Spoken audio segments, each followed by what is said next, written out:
सुजाण वाचकांनो, पुस्तक दर्पण मध्ये मी प्राची दामले आपलं सहर्ष स्वागत करते. ज्याची शस्त्र आणि शास्त्र या दोघांवरती निर्णायक अशी हुकूमत आहे, आंध्रचा भोज राजा अशा पदवीने सन्मानित ज्याला केलं गेलंय, अशा पराक्रमी विजयी अशा सम्राटाची अर्थात विजयनगरच्या सम्राटाची आज आपण ओळख करून घेणार आहोत, सम्राट कृष्णदेवराय यांची.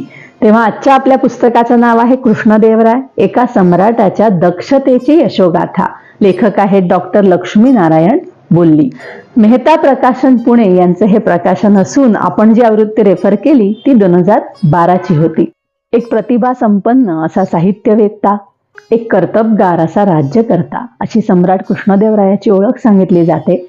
त्याचं मराठीमध्ये फारसं लिखाण उपलब्ध नसल्यामुळे आपण हे पुस्तक वाचकांसमोर, मराठी वाचकांसमोर आणतोय असं लेखकांनी सुरुवातीला स्पष्ट केलंय. त्याने आणखीन एक गोष्ट स्पष्ट केली आहे की हे ललित लेखन आहे, ही चरित्र वजा कादंबरी आहे. त्याच्यामुळे हा इतिहास नव्हे याचं भान आपल्याला या पुस्तकात सतत ठेवावं लागतं. पुस्तकाची सुरुवातच मुळी सम्राट कृष्णदेवरायाच्या सम्राट होण्यापासून होते, अर्थात अत्यंत नाट्यमय पद्धतीने त्याचं राज्यारोहण पार पडतं. त्यानंतर मग त्याचा राज्यकारभार करण्याची त्याची भूमिका, त्याचं सौंदर्य लुब्ध असलेलं मन, शृंगार लोलूप असलेला स्वभाव, अशा सगळ्या गोष्टी, गुणवंतांचा आदर सत्कार करणं, या सगळ्या तपशिलांनी त्याच्या व्यक्तिमत्वामध्ये रंग भरत जातात आणि आपल्या समोर साकार व्हायला लागतो एक विजयी सम्राट, पराक्रमी असा राज्यकर्ता. एवढ्या मोठ्या सम्राटाच्या पदरी तसाच तेवढ्याच कॅलिबरचा महामंत्री असायला हवा. तो तसा कृष्णदेवरायाला सुद्धा लाभलेला आहे, महामंत्री तिम्मरस्सू यांच्या रूपाने. हे तिम्मरस्सू जे आहेत ना, ते राजनीतिज्ञ आहेत, पण त्याचबरोबर वत्सल आहेत, ते चतुर देखील आहेत. त्यांच्या चातुर्याचे अनेक दाखले आपल्याला या पुस्तकात वाचायला मिळतात. उदाहरण द्यायचं झालं तर ते सम्राटाला उपदेश करताना म्हणतात की सम्राटाने दक्ष असायला हवं, वृक्ष असण्याची गरज नाही. त्यांचा स्वभाव अत्यंत राजनिष्ठ आहे. अर्थात त्यामुळे विजयनगरच्या वैभवामध्ये सम्राट कृष्णदेवरायांनी जी भर घातली ना, त्याच्यामध्ये फार मोठं योगदान या तिम्मरस्सूंचं आहे असं म्हणायला हरकत नाही. राज्यहित जपण्याच्या दृष्टीने वेळोवेळी महामंत्री रायाला हितकर असा उपदेश करताना दिसतात. हो, राया या पुस्तकातच नव्हे तर एकंदरच इतिहासामध्ये कृष्णदेवरायाचं संबोधन राया असं वापरलेलं आपल्याला आढळतं आणि ते कानाला फार गोडही वाटतं. रायाची दिनचर्या दिलेली आहे, ही आदर्शवत आहे असं म्हणायला हरकत नाही. मग त्या दिनचर्येमध्ये घोडेस्वारीचा सराव असू देत, त्यानंतर मल्लयुद्धाचा सराव असू देत, नित्य तो व्यायाम करत असे. तर त्यामध्ये दंड बैठकांचा अंतर्भाव होता. त्याची जी संख्या आहे ती वाचल्यावर खरोखर आपल्याला घाम फुटल्याशिवाय राहणार नाही. आपण मुळात पुस्तकात जरूर वाचा. कूटनीतीचं अध्ययन करणं, वीणावादन त्याची त्याला आवड आहे, त्याचा रोज रियाज करणं, सराव करणं, दरबारी कामकाज शिकून घेणं आणि इतर तत्कालीन राज्यकर्त्यांहून वेगळेपण त्याचं विशेषत्व दाखवणारी एक गोष्ट म्हणजे या राजाला काव्य, साहित्य आणि कला यांची आवडच नाहीये, तर त्यांची खोल अशी जाण सुद्धा आहे. त्याचं मन इतकं कलासक्त आहे की सतत आपण म्हणतो रत्न, तशी तो साहित्यामधली रत्न शोधत असतो. आणि त्या योगे त्याने आपल्या राज्यामध्ये वेगवेगळ्या प्रांतामधल्या 8 दिग्गज कवींना किंवा आपण म्हणू साहित्यकारांना आपल्या राजधानीमध्ये बोलवलं. आणि बोलवलंच नाही तर त्यांच्यासाठी मोठे मोठे 8 महाल बांधून दिलेले आपल्याला दिसतात. म्हणजे आपण असं बघतो की एखाद्या राजाच्या दरबारी कलाकारांना किंवा विद्वानांना राजाश्रय मिळणं ही गोष्ट त्या काळी नवीन नव्हती. पण नुसता राजाश्रयांनी न राहता त्यांची प्रतिभा मुक्त विहार करण्यास सक्षम असावी म्हणून त्यांनी त्यांच्या चरितार्थाची सोय सुद्धा करून दिलेली आहे. आणि त्यांचा निवास अशा ठिकाणी आहे की जिथे त्यांना नित्य नवीन कल्पना स्फुरतील. हा राजा स्वतः सुद्धा साहित्य निर्मिती करण्यामध्ये निपुण आहे. रायाचं स्वतःचं असं प्रचंड ग्रंथलेखन आहे. त्यामधलं जे एक काव्य आहे अमुक्त माल्यदा, हे जे तेलुगू काव्य आहे, तेलुगू काव्यांमधल्या पहिल्या 5 महाकाव्यांमध्ये किंवा आपण म्हणू श्रेष्ठ अशा काव्यांमध्ये त्याचा समावेश केला जातो. आपल्या मातृभाषेवरती तर राजाचं प्रभुत्व आहेच, पण त्याबरोबरच कन्नड, तमिळ, संस्कृत या भाषांवरती सुद्धा त्याचं प्रभुत्व आहे. ही झाली त्याच्या व्यक्तिमत्वाची एक बाजू. म्हणजे पराक्रम असू दे, कलासक्त मन असू दे, पण त्याचबरोबर तो धार्मिक आहे, धर्मपरायण आहे. वारंवार तिरुमला म्हणजे तिरुपतीचं दर्शन घेण्याचा त्याचा परिपाठ आहे.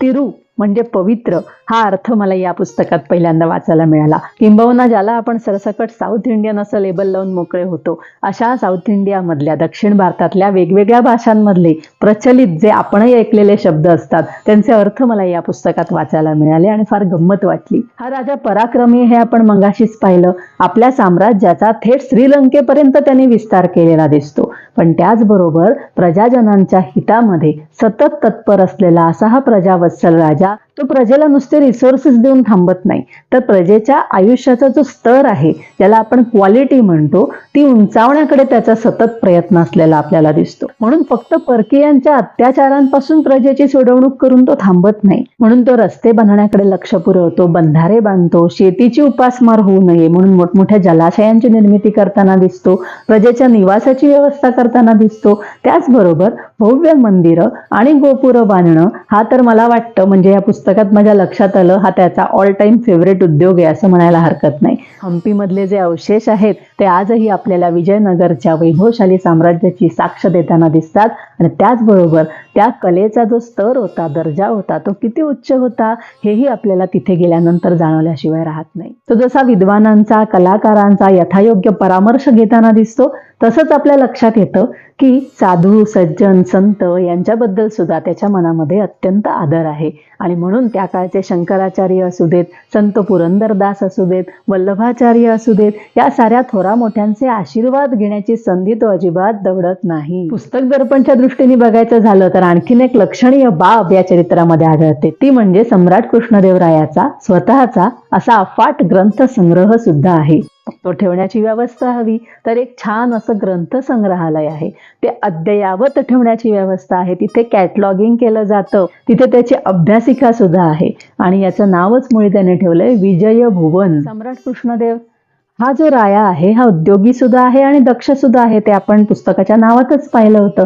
त्यामुळे काय होतं की या राज्याची जी वृद्धी आहे, प्रगती आहे, ते व्हर्टिकली आणि हॉरिझॉन्टली दोन्ही प्रकारे आपल्याला होताना दिसते. आणि या राज्याच्या समृद्धीच्या कथा काय वर्णाव्या, त्या तर पानोपानी वाचायला मिळतात. एवढंच नव्हे तर आपण आपल्या पुस्तक दर्पणमध्ये दसऱ्याच्या शुभ मुहूर्तावरती विजयनगरचं साम्राज्य या पुस्तकाची सुद्धा ओळख करून दिली होती. जिज्ञासूंनी जर तो व्हिडिओ पाहिला नसेल तर जरूर त्याला भेट द्या. त्याची लिंक सुद्धा खाली डिस्क्रिप्शन बॉक्समध्ये दिलेली आहे, आपण जरूर त्याचा लाभ घ्यावा. पण आपल्या या प्रस्तुत पुस्तकामध्ये सुद्धा त्याच्या वैभवाचे ठिकठिकाणी उल्लेख आहे. आता त्याच्या दरबारी असलेले किंवा आपण म्हणू त्याच्या पदरी असलेले जे ऍडमिनिस्ट्रेशन मधले लोक आहेत ते सुद्धा या सम्राटाच्या तालमीतच तयार झालेले दिसतात. म्हणजे एक प्रसंग असा आहे की कोषाध्यक्षाला ते अपडेट मागतात की आज अपडेट द्या, आपल्या खजिन्यामध्ये काय काय आहे. कोषाध्यक्ष सुद्धा रायाच्या समोर खडानखडा सगळे तपशील सांगतो. त्यातलंच एक वैशिष्ट्य सांगते, विद्यारण्य स्वामींनी मूळ खजिना त्याच्यामध्ये 99,56 मुद्रा, सुवर्ण मुद्रा ठेवल्या होत्या. त्यामध्ये वाढ झाली रायाच्या कारकिर्दीमध्ये, ती म्हणजे 19,56,00,000 मुद्रांची. हे सगळं वाचताना आपल्याला या सम्राटाचा अभिमान वाटल्याशिवाय राहत नाही. विशेष सांगायचं तर आपण जेव्हा त्याला धार्मिक म्हणतो तेव्हा तो कट्टर धार्मिक नव्हता. त्या काळामध्ये शैव आणि वैष्णव यांच्यामधून विस्तव जात नसे, त्या दोघांमध्ये समेट करून आणण्याचं अत्यंत कठीण पण तेवढंच आवश्यक असं कार्य या सम्राटाने पार पाडलेलं दिसतं. त्याचं संस्कृतवर प्रभुत्व इतकं होतं की संस्कृत कूट श्लोकांचं विवरण करण्याचं त्याचं जे कसब आहे ना, आपण मुळात पुस्तकात जरूर वाचा, विशेषतः संस्कृत प्रेमींनी जरूर वाचा. ही कादंबरी आहे, ललित लेखन आहे, त्यामुळे कादंबरीच्या रसपरिपोषाच्या दृष्टीने याच्यामध्ये शृंगारिक भाग हा अटळपणे येतो. पण त्याचबरोबर राजाने कसं वागावं हे राजाच्याच तोंडून आणि कधी कधी राजगुरूंच्या तोंडून, कधी महामंत्रींच्या तोंडून इथे सूत्रमय पद्धतीने दिलेलं आहे. म्हणजे एक उदाहरण द्यायचं झालं तर राजाला राज्यकारभाराचं 75% ज्ञान असायला हवं, उरलेलं 25% ज्ञान त्याने आपल्या सल्लागारांकडून किंवा मंत्र्यांकडून मिळवायला काही हरकत नाही. त्याच्या परराष्ट्र धोरणाचं एक उदाहरण सांगते. शत्रूचा प्रदेश आपण जिंकला तर त्यातल्या स्त्रियांना कशी वागणूक द्यायची, त्या काळाच्या पार्श्वभूमीवरती, विशेषतः आजूबाजूला जे यवन साम्राज्य होतं त्या पार्श्वभूमीवरती त्याचं हे धोरण खरोखर वेगळं असं उठून दिसतं. तो म्हणतो की स्त्रियांना माहेरी जसं वागवलं जातं ना तसं वागवलं जायला हवं. म्हणजे कुठेही इथे जिंकलेपणाचा मद आपल्याला दिसत नाही. आणि स्त्रियांप्रती असलेली जी भारतीय परंपरेमध्ये मुळात आहे पूज्य बुद्धी सुद्धा आपल्याला दिसते. तेव्हा आपल्या अवघ्या 19 वर्षांच्या कारकिर्दीमध्ये विजयनगरच्या साम्राज्याच्या वैभवावर कळस चढवणाऱ्या या सम्राटाची ही यशोगाथा आपण जरूर वाचा. त्यानिमित्ताने विजयनगरमध्ये एक फेरफटका मारून येता येईल आणि विजयनगरचं वैभव देखील आपल्याला याची देही याची डोळा अनुभवता येईल. ते आपल्याला कसं वाटलं हे प्रतिसादांमधून आम्हाला जरूर कळवा. तोपर्यंत इथेच थांबते आणि आपला निरोप घेते. वाचकांनो, तुमचं प्रोत्साहनच असंच काम करत राहण्याची आम्हाला शक्ती देईल. त्यामुळे शेअर, लाईक, सबस्क्राईबचं टॉनिक तुम्ही आम्हाला जरूर द्याल अशी खात्री आहे.